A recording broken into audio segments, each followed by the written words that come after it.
Бір-бірізге бір-бізінен де ұшағанбыз. Икібіз де сұры шинелі, икібіз де шындай көңілі. Сен күлесің, меңа қорысың да, әмен тилі құшақларға әзір өзіңні. Танышлар да түгел өзібіз, ләкин сенен ала алмай қорым көзімні. Ненде ұшағанбыз бір-бірімізге. Икібіз де сұры шинелі, киімлер де бір өк, тілеклер де бір өк, хислер шылғый көңілні. Айрылғанда менен, туғаныңнан айрылған көк мұңсу қалырсың. Еліні сақлау үшін шақыру келсе білем, мен бірінші барсам, сен менен дәлік барырсың. Терзбор бітке шүйге қойтсам, мен әнкейні рәнжіп өбәрмін.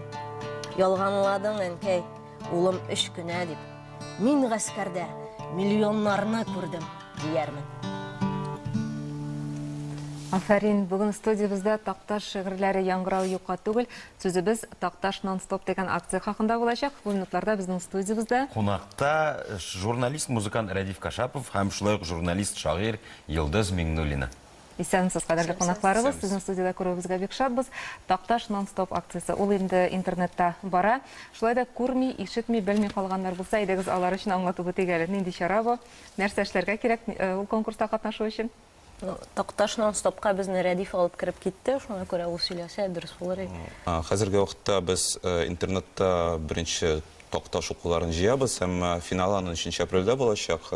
Біздің ол күні Жадид фестивалінде вақиға болар. Һәм бір күннен ғұман туылсынша ол әдебиетқа бағышланған. Һәм біз оған нешік күні Тақташны шындай юбилей жылында нешік тәбриклерге.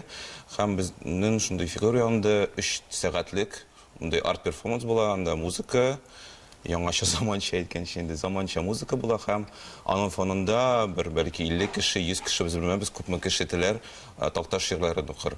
Һәм әлбәттә ул туры эфирда бүтән кешен күрә алыр. Безнең шундай идея туды, мәсәлән, русларда бар Чеховны уку, яме Толстойны уку, нигә Тақташны укырга ярамый хотя бы 3 сәгать. Ул шуңа бәлки бик шат булыр иде. Бір қатнашуғыз бар. Сен Мен қазір алып келдім міне. Чөнки Тақташның 3 томлығы үйде тұра менім, әр вақыт бар. Көңіл толған шақты ашам да оқим. Жылдыз бәлки яздырып алырбыз. Нақшу әзір варианты білән, анан соң енді интернетқа қоя аласыз. Тақташ нон-стоп акциясына.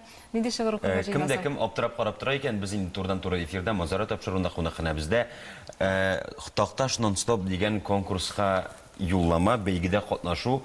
Мен кім болам, мен қатнашушы болам? Шуны әзірлей бізейім. Эх, кешегіне әлі февраль еді. Бүгін дауыл қырға қор ташый, март айының нішке білі жилі сузылып ятып жерге қор ашый. Ирақ қалмейінді мойға да, яз ясарыбыз салқын тайға да. Жир бізнекі болыр, ашулансақ, шлем кигіртір біз ойға да. Афарин, Алмаз, мен саңа әлгі конкурста ұмышлар тілейм. Енді башқа тамашашыларымызға да әйтіп өтек, әлі уақыт бар мәміне шушлай шиғырларын оқып, видеоларына сізге жіберге, қоя жіберге, нендер тәлеплер бар ма шиғырларға қарата? Біз интернетта қаліп түркімінде, һәм шулай бұл шараның айырым өзінің ұшырашуы бар, шулай ВКонтакте шілтәрінде Тақташ нон-стоп деп атала.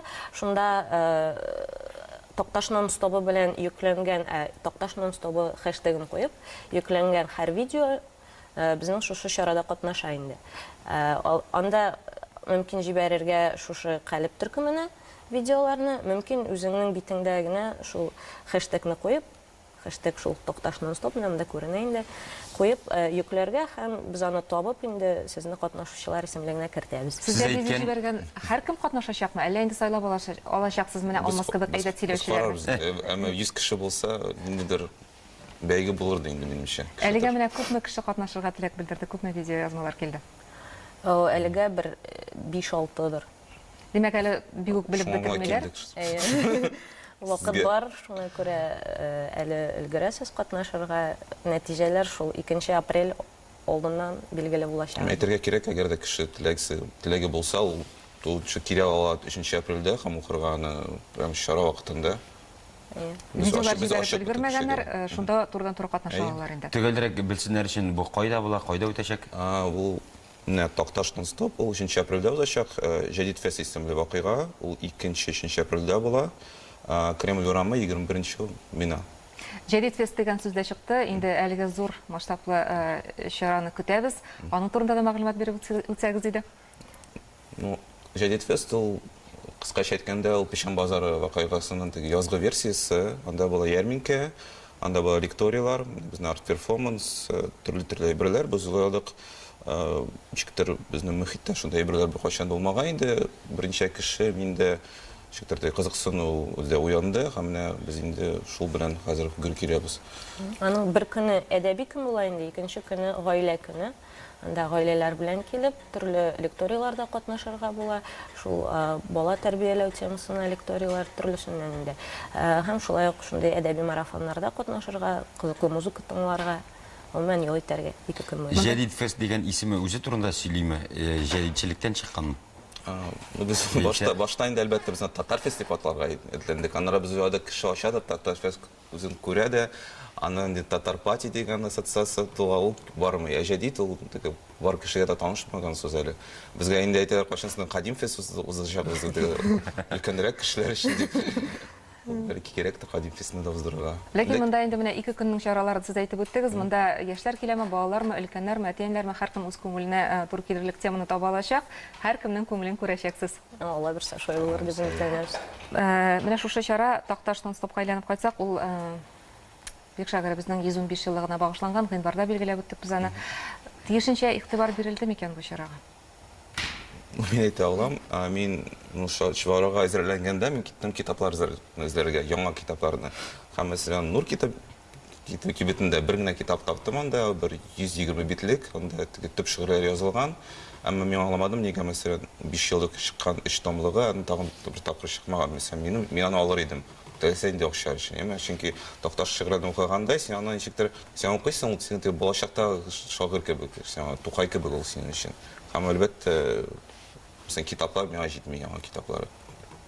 Biz үзебез чаралар үткәрергә тырыштык инде шул журналда яктыртырга, булай гомумән Такташ исеме бездә белмим, бәлки бик күп юбилейлар бит быел, шулай ук әдәбият елы да, бәлки башка чаралар арасында ничектер күңелеп калгандыр дигән бер уйда туды. Шуңа күрә аның исемен теге кабат-кабат яңгырату әдәбият елында гына да түгел, юбилей елында гына да түгел, бер дә артык булмастыр дип уйлыйм. Дәвамлы булсын иде. Шулай да гыйнвар ае үтсә дә, Такташ исеме әле телдә.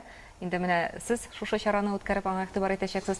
Һәм тамашачыларыбыз арасында да Такташ нон-стоп акциясендә катнашучылар инде менә шушы әңгәмәне караганнан соң һәрхәлдә артыр дип өметләнәбез. Барысын да чакырабыз катнашырга. Студиябызда кунакта инде журналист, музыкант Радиф Кашапов, шулай журналист, шагыйрь Йолдыз Миңнуллин иделәр. Алар сезне һәммәгезне 2-3 апрельдә үтәчәк Жәдит фест фестиваленә чакырып калалар. Бу һәрбер кешегә яңалык алып киләчәк һәм әлбәттә үз кешегезне сыный алачаксыз. Кешегә әйтеп бетердем. Зур рәхмәт бүген студияга кунакка килүегез өчен. Һәр эшегездә уңышлар телибез. Рәхмәт. Кунакларыбыз белән сау булашабыз. Тапшыруыбыз дәвам итә.